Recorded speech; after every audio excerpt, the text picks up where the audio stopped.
오늘 함께 나누려고 준비한 말씀은 부활의 첫 증인이에요. 말씀을 읽어보니 부활의 첫 증인이라고 여겨지는 한 사람의 이름이 나오죠. 누구죠? 주보 거기 순서 밑에 보시면 여성분이에요. 누구예요? 막달라 마리아라는 사람이 제일 먼저 본 것으로 짐작되는 말씀이 시작이 되고 있죠. 오늘 이 말씀 함께 나누면서 그때 그 사람들만 부활의 증인이 아니라 우리의 삶 가운데에 예수님이 죽으신 것이 아니라 죽음을 이기고 다시 살아나셨다, 이렇게 믿음으로 고백하고 우리의 삶의 모습으로 증언하는 그런 복음의 부활의 증인이 다 되시기를 축복합니다. 말씀을 천천히 한번 같이 나누어 보도록 하겠습니다. 말씀을 읽으면서 생각을 했어요. 몇 단어를 한번 좀 살펴봐야 되겠다. 제일 처음 나온 말이 뭐죠?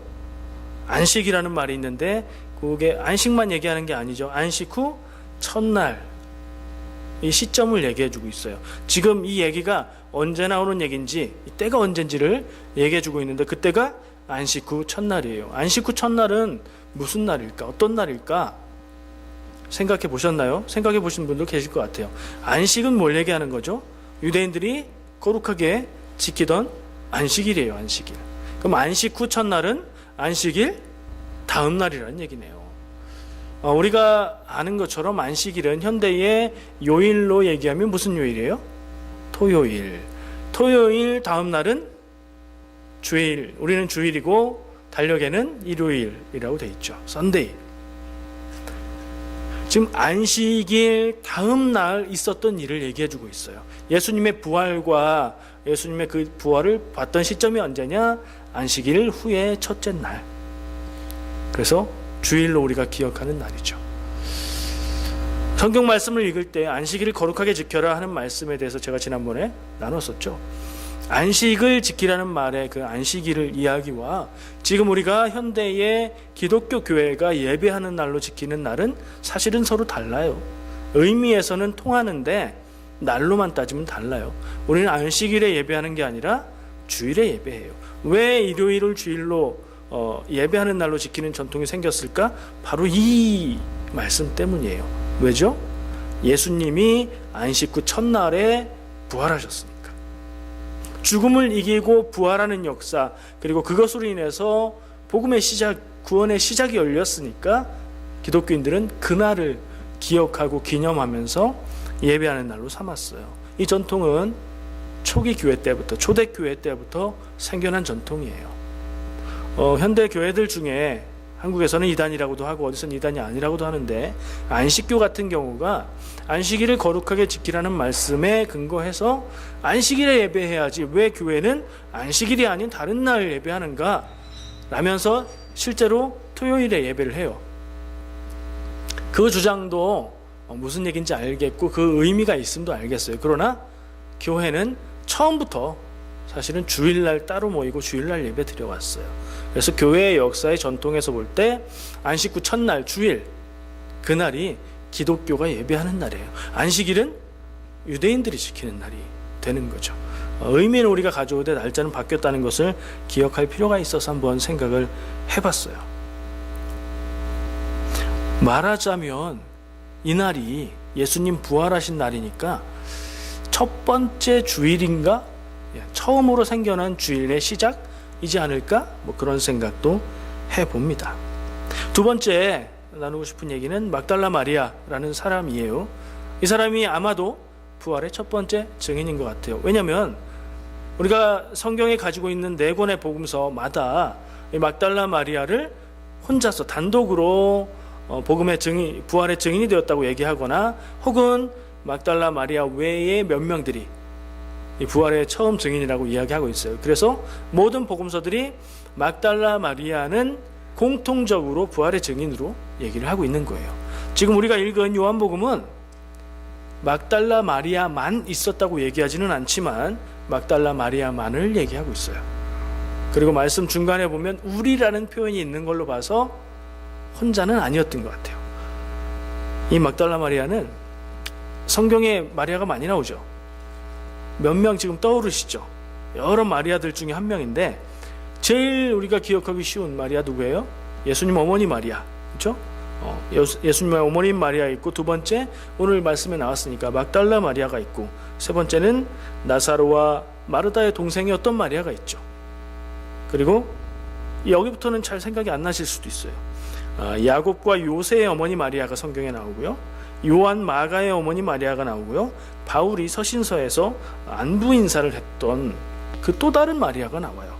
여러 명의 마리아가 나오는데 막달라 마리아는 특징적인 것이, 우리가 기억해야 될 것이, 예수님에 의해서 귀신 쫓음을 받았던 7 귀신에 붙잡혀서 그 인생을 귀신의 손아귀 가운데 살았는데 예수님을 통해서 거기에서 해방되었던 여인이에요. 그 이후에 이 여인은 예수님을 따라다니면서 예수님을 수종 들었어요. 예수님이 사도로 부르신 12명의 제자 다 남자죠. 근데 그 외에 많은 따르는 제자들이 있었는데 그 중에서도 특별하고 중요한 장면마다 빠지지 않는 사람이에요. 그러니까 중요한 제자, 여제자라고 볼 수 있는 사람이죠. 귀신에게서 풀려난 후 이 여인의 삶은 완전히 달라졌습니다. 귀신에 붙잡힌 삶을 우리가 여러 가지 성경의 기록들에 의해서 알 수 있듯이 자기 인생이 없어요. 인생이 파괴되었어요. 가족들로부터도 고립돼요. 떨어져서 살 수밖에 없어요. 여러 가지 어려운 일들을 행하고 사람답지 못한 삶을 살아가게 돼요. 근데 이 여인은 거기서 해방되었어요. 7 귀신이라는 그 명칭이 왜 7 귀신일까 하는 궁금증도 드는데, 그냥 귀신 하나보다 7은 많잖아요. 더 강하고 더 지독하게 붙들렸던 것을 표현하는 게 아닐까 생각을 해요. 거기서 해방받았어요. 예수님을 만나고 예수님에 의해서 귀신에게서 풀려난 삶을 살았던 여인이에요. 오늘 말씀의 주인공이고요, 예수님의 이 부활 사건의 증인이 되기도 하고, 예수님이 십자가에서 죽으시는 그 자리에도 있었고, 중요한 순간순간마다 예수님 곁을 놓치지 않았던 사람이에요. 한마디로 말해서 예수님을 만나고 인생이 완전히 변화된 사람이죠. 예수님을 만나면 이래야 되는 것 같아요. 예수님을 만나고 나면 예전에 살았던 인생하고는 달라져야 되는 것 같아요. 죄 지으면서 죄가 자유롭고 편안하게 살고 있었다면 예수님 만나고는 죄가 하나도 재미없고 예수님 안에서 온전하게 믿음으로 사는 게 기쁘고 즐거운 삶이 돼야 될 거고, 예전의 삶이 정말 사람 같지 않은 삶이었다면 정말 참 사람다운 하나님의 자녀다운 삶으로 변화돼야 맞는 것 같아요. 마리아는 그랬던 것 같아요. 이 대목을 저는 생각하면서 스스로에게 질문해 봤어요. 나는 예수님 만나고 삶이 어떻게 됐는가? 여러분도 한번 질문해 보시길 바랍니다. 나는 예수님 만나고 어떤 변화가 있었을까? 마리아는 예수님 만나고 삶이 완전히 변했고 복음의 증인, 부활의 증인이 됐어요. 우리의 삶은 무엇을 증거하면서 살고 있나? 예수님 만나기 전과 만난 후가 내 인생은 어떻게 다른가? 한번 질문해 볼 필요가 있죠. 그런 질문을 하다 보면 나는 예수님을 진짜 만났나? 하는 질문도 해볼 필요가 있어요. 예수님이 내 삶 가운데에 나의 삶의 희망과 구원이 되시고 내 삶에 의미 있는 분이 되고 나를 인격적으로 만나주시는 분이 돼서 내 삶을 바꾸시는 능력과 은혜를 나에게 경험하게 하고 있는가? 이것이 우리에게 참 중요한 질문이겠구나 하는 생각을 했습니다. 한번 꼭 따로 질문해 보시기 바랍니다. 예수를 만나면 삶이 변해야 된다는데, 마리아는 그렇게 변했다는데 나는 내 삶을 붙잡고 있는 것들에서 풀림을 받았는가? 복음의 증인, 부활의 증인이 되고 있는가? 질문해 볼 필요가 있습니다. 이 마리아가 이 말씀을 보면 예수님의 무덤에 간 이유가 있어요. 왜 갔죠? 예수님이 십자가 처형을 당하고 바로 무덤에 장사됐기 때문에 예수님의 장례를 제대로 치를 겨를이 없었어요. 그래서 예수님의 그 장례 절차를 위해서 향유를 준비해서 향품을 가지고 예수님께 발라드려야 되겠다. 그게 전통적인 유대인의 장례 풍습이니까, 그걸 못했으니까 그걸 해야 되겠다. 그러면서 아침 일찍 갔어요. 갔는데 걱정을 하면서 갔어요. 무덤은 돌무덤, 바위로 되어 있는 데를 안을 깎아내서 방을 만들고 그리고 큰 바위돌로 문을 막아놓는 돌무덤이에요. 무덤 문을 내가 어떻게 열 수 있을까? 여인들이 같이 있었다면 우리가 힘이 없는데 저 무덤 문을 돌문을 어떻게 열 수 있을까? 고민하면서 갔다고 다른 복음서에서는 얘기하고 있어요. 대책 없이 간 것 같아요.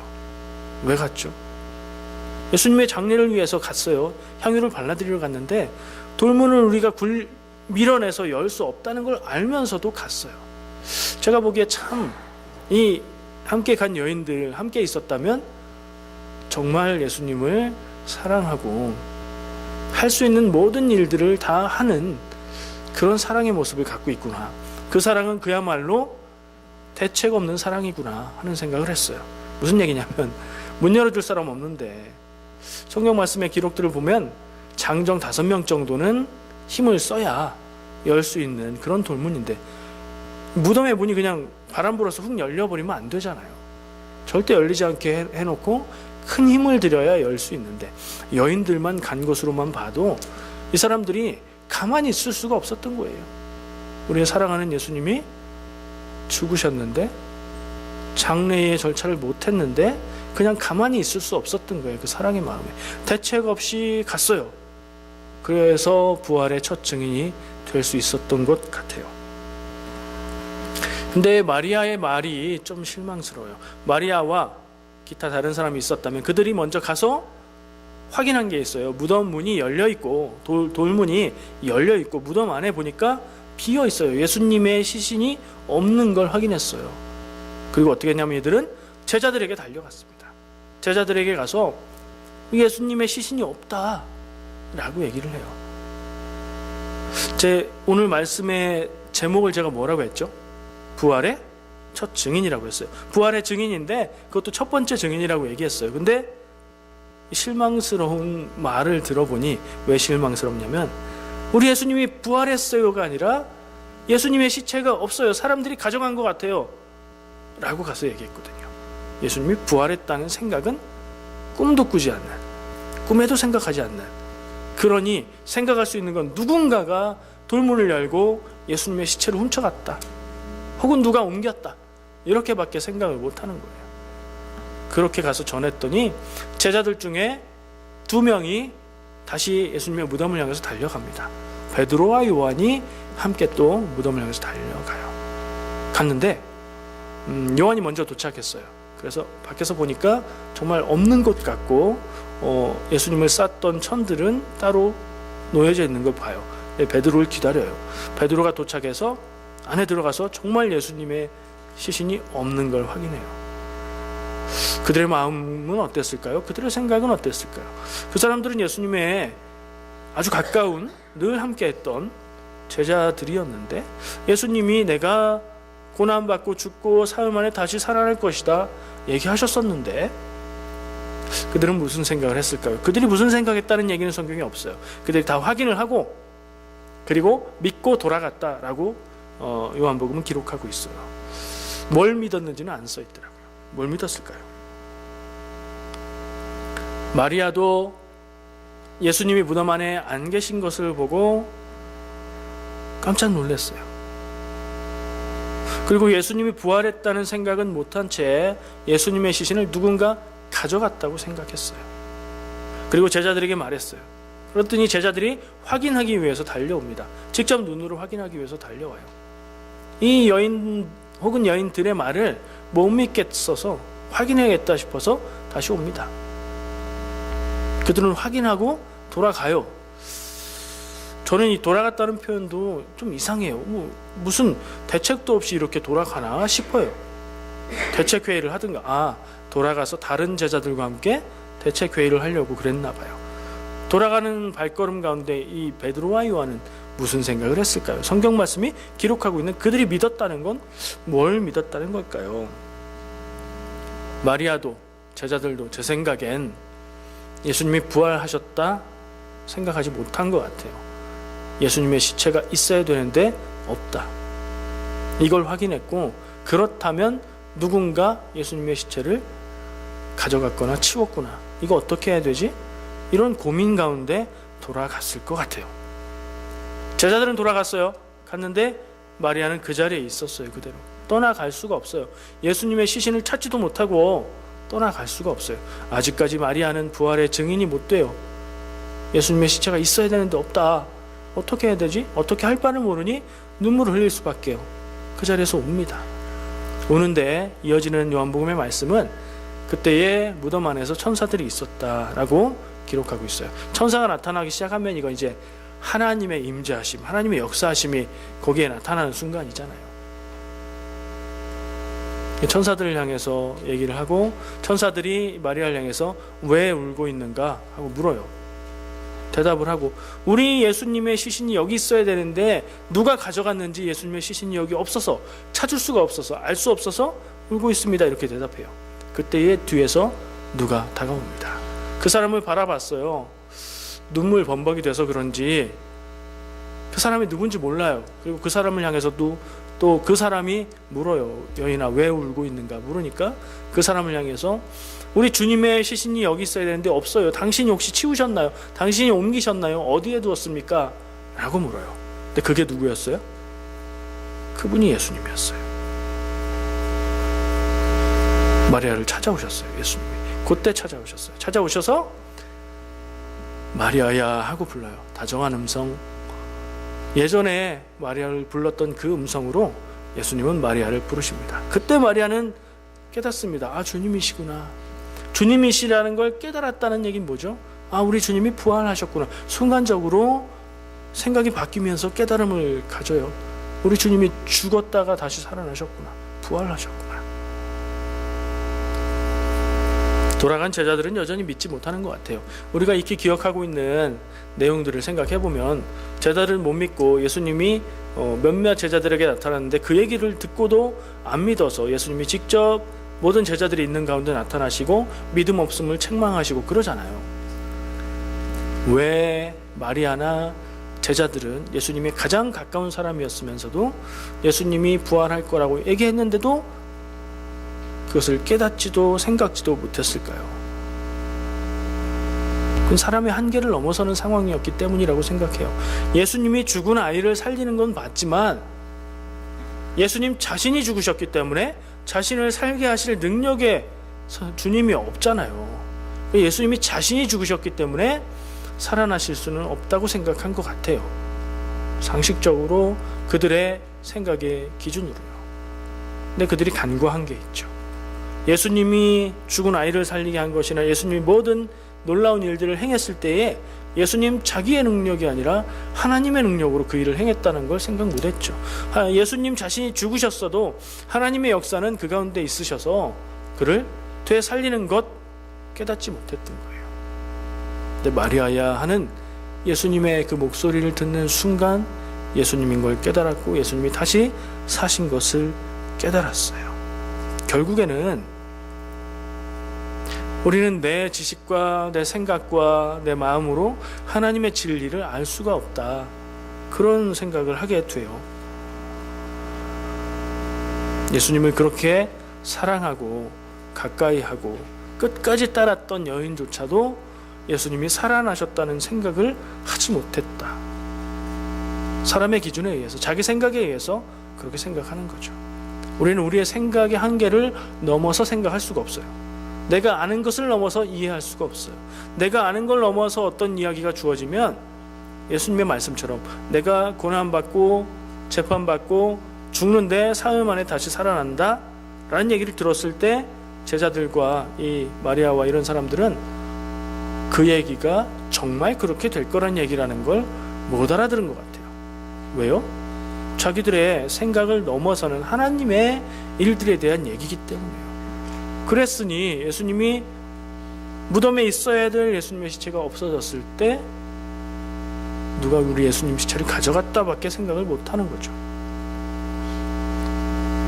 결국엔 은혜로 우리는 그 사실을 알 수가 있고 예수님이 마리아를 찾아가서 알려주시는 것처럼 우리의 삶 가운데에 예수님께서 찾아오실 때 내 삶 가운데에 예수님께서 친히 깨닫게 하시고 은혜를 주실 그때에나 우리는 은혜로 알게 되고 깨닫게 되고 예수님의 제자로 하나님의 자녀로 살아갈 수 있다는 생각을 했습니다. 내 삶의 순간에서 그렇게 찾아오시는 주님을 그때그때 만나시고 주님이 들려주시는 음성을 들으시기를 축복합니다. 내가 은혜 받을 만해서가 아니에요.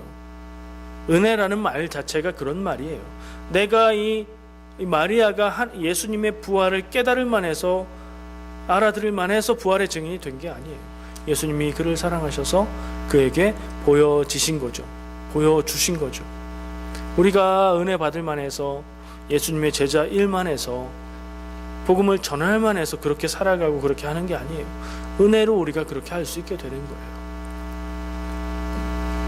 그런 일들 경험하시길 축복합니다. 결론입니다. 마지막 부분에 영어를 좀 써봤어요. Seeing is believing. 반대로 believing is seeing. 들어보셨죠? 그리고 흔히 이 말을 Seeing is believing을 우리말로 바꿀 때 백문이 불여일견이다, 요 뜻과 같다, 이렇게 얘기를 해요. 근데 비슷한 의미이긴 한 것 같은데 제가 생각을 많이 해봤어요. 정확하게 좀 이해를 해보려고. 딱 맞는 얘기는 아닌 것 같아요. Seeing is believing. 직역하면 보는 것이 믿는 것이다. 보는 걸 사람들은 믿는다, 이런 얘기죠. 그런 의미에서 백문이 불여일견, 100번 듣는 거가 한 번 보는 것보다 못하다, 이런 얘기랑 통하긴 하는데 정확하게 같은 뜻은 아닌 것 같아요. 반대로 believing is seeing 이라는 말도 쓰는데 그걸 같은 뜻으로 생각하는 사람도 있는데 제가 생각할 땐 다른 뜻인 것 같아요. 보는 것이 믿는 것이다. 풀어서 얘기하면 사람은 보는 대로 믿는다 라는 얘기가 seeing is believing이고, 반대로 believing is seeing은 믿는 것이 보는 것이다. 사람은 자기가 믿는 생각 안에서 그 믿음으로 눈에 보이는 일들을, 사건들을 판단한다 라는 말 같아요. 제 생각이에요. 그렇게 생각해보면 두 가지 다 뭐가 맞고 틀리고 반대되는 얘기는 아니에요. 사람들이 보는 것을 믿지요. 그런 면도 있지요. 그러나 또 한편으로는 사람들의 생각에 의해서 보는 것을 결정하는 경우가 또 많이 있어요. 두 가지 다 우리가 살면서 경험하는 일들에 대한 말인 것 같아요. Seeing is believing의 예는 저런 거예요. 인터넷 쇼핑으로 물건 사죠. 근데 어떤 거는 인터넷 쇼핑으로 사요. 근데 어떤 거는 인터넷 쇼핑으로 사봤더니 사진에서 본 거랑 너무 달라. 이제는 앞으로 그러면 안 되겠어. 매장에 가서 직접 눈으로 보고 골라야 되겠어. 이렇게 생각하는 경우 있죠. 눈으로 봐야 그 품질을 확인할 수 있다는 얘기예요. 더 얘기하면 눈으로 보기 전에는 못 믿는다. 예수님의 제자 중에서도 그런 사람이 있었죠. 예수님이 부활하셨다는 얘기가 여기저기서 들리니까 도마라는 사람은 예수님이 제자들에게 오셨을 때 그 자리에 없었거든요. 나는 부활하신 예수님을 직접 내 눈으로 보기 전에 믿지 않겠다. Seeing is believing을 얘기해요. 근데 예수님은 딱 오셔서 제자들에게 이런 말씀을 하시죠. 요한복음 19장 29절에 예수께서 이르시되 너는 나를 본고로 믿느냐? 보지 못하고 믿는 자들은 복되도다 하시니라. 보고 믿는 것도 복되고요, 감사하고 귀한 거고요, 보지 않고도 믿음으로 믿는 것은 더 복되다는 말씀을 해주십니다. 이런 얘기도 생각이 났어요. 생각대로 살지 못하면 사는 대로 생각하게 된다. 많이 듣는 말이죠. 우리가 생각과 신념과 어떤 믿음이 있어서 그것을 따라 살지 않으면 남들 사는 대로 다 똑같이 살게 되고, 그리고 결국에는 신념이나 믿음도 살아가는 모습을 따라갈 수밖에 없다. 이걸 믿음의 신앙에 적용해 보면 어떻게 돼요? 믿는 대로 살지 못하면 사는 대로 믿는다, 이게 되죠. 믿음 가지고 믿음을 기준으로 세상을 보면서 살지 못하면 세상 사람들하고 똑같이 혹은 더 악하게 살게 되고, 그럼 결국에 그 사는 대로 믿게 돼서 그 믿음도 변하게 된다는 얘기예요. 결론입니다. 결론은 믿음으로 살자예요. 당연히 그래요. 예수님의 부활의 첫 증인이 되었지만 은혜로 부활의 첫 증인이 된 마리아 생각을 해보면 믿음 가지고 바라보지 않았던 상식, 생각을 가지고 바라보았던 사람들의 모습을 생각하게 되죠. 마리아도 그랬고 제자들도 그랬어요. 여러 번 그 말을 듣고도 못 믿었고 정말 예수님을 보고 나서야 믿었어요. 우리의 삶 가운데 내 삶을 이끌어가고 있는 믿음이 무엇이 있을까요? 어떤 믿음을 바라보면서 여러분은 삶을 살아가고 계십니까? 예수님 잘 믿으면 복 받는다?